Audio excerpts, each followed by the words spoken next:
My name is Peter Vivaldi. I've been a resident of Central Florida for 35 years. I was a youth pastor for 15 years and have worked in the corporate world now for the last 8, working in different entities. Right now, presently working for a company called Healthfair, and just started a brand new project for our elderly, our Medicare Advantage patients. We're working 12 counties throughout Central Florida in which we're doing preventive care programs. I think it's very important, and one of the issues that is going to affect this election with obviously the ACA and or Obamacare, and how that's going to affect in the future, and what money and where the money is coming from to actually supplement these programs. And I'm very interested in this, obviously, because my dad is 82 years old. And for me to see every year after year, as I watch his premiums go up and his services go down, it's very sad, because these folks served our country for so long and they deserve better. And so that's one of the things that we stand on, as well as our VA and our veterans. We have an eyesore in Lake Nona for the last 3.5 years, in which we have congressmen who seem to like to go down there and take photo ops and show up when they need to, just to be able to say we're here. But we don't need any more photo ops. We need a hospital to be open. And right now, as we speak, they're saying it's possibly may open in December, but we won't be seeing patients in there until August of 2015. That's not acceptable. And I think that it is time for us to elect a congressman who can stand up for what's right for District 9. I totally believe in term limits. That's something that I am campaigning on. I believe that it's time for us to have congressmen who are there a lot shorter time than 30 or 40 years and end up just being a politician the rest of their lives. I'm not a politician.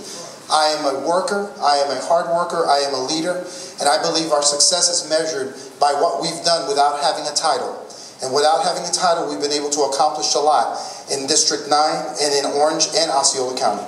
So I appreciate you coming out tonight, and again, look forward to answering the questions. I am Carol Platt, and I am running for Congress in District 9 against Alan Grayson.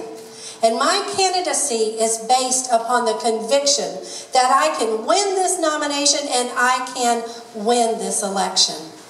I'm really happy to see all of you engaged in here and looking for the right person to follow in Dan Webster's steps and defeat Alan Grayson again.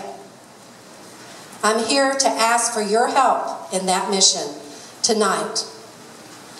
I have a conservative plan as your United States representative to benefit all the people of this district.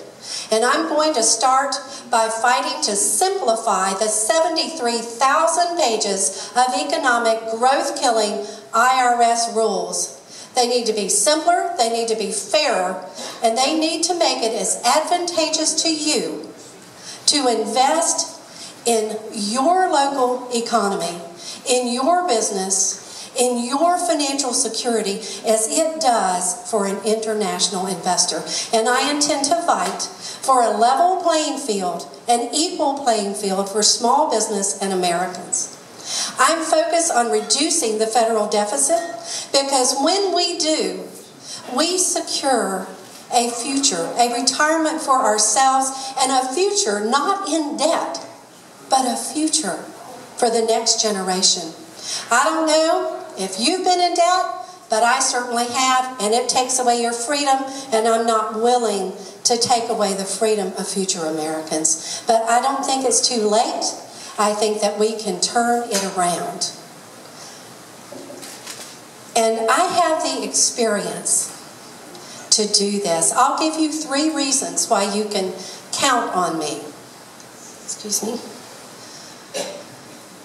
You can count on me because I have a solid track record of bringing together diverse groups, strong opinion leaders, type A personalities to accomplish great goals within budget.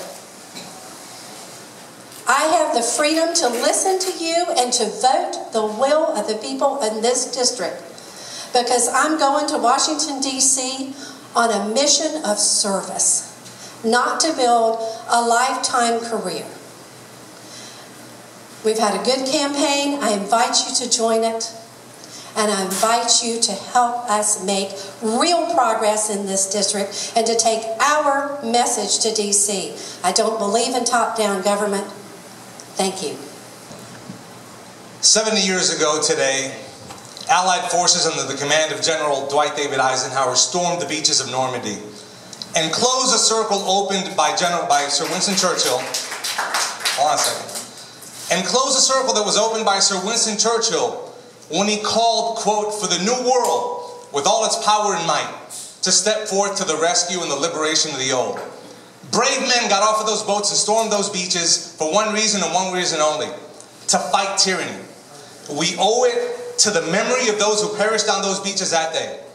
And we owe it to the memory of those who still remain with us today to continue to recommit ourselves to fight against tyranny, to fight for our freedoms, to secure our freedoms. And that's why I'm running for Congress. My name is Jorge Bunny. I am a veteran of the Armed Forces of the United States of America. I've served in the Marine Corps Reserves. I've served in the Navy. I've been a dedicated public servant for the last 3 years, working on staff with the Ninth Circuit as a court interpreter. And I'm going to clarify this for everybody tonight. This debate is about one thing, and this campaign and this race is about one thing and one thing only. And you're going to hear a lot of talk tonight. You're going to hear a lot of talking points. You're going to hear a lot of platitudes. We've already heard the evocation of Dan Webster. We're going to hear about our endorsements, perhaps. But none of those guys are going to walk through that door. At the end of the night, this debate and this campaign and this race is about one thing and about one thing only. And this is what I want you to keep in mind. It's about who has the steel to stand up to Alan Grayson. Who has the strength of conviction to stand and face Alan Grayson and take this message of affirmative conservative change throughout the entire district.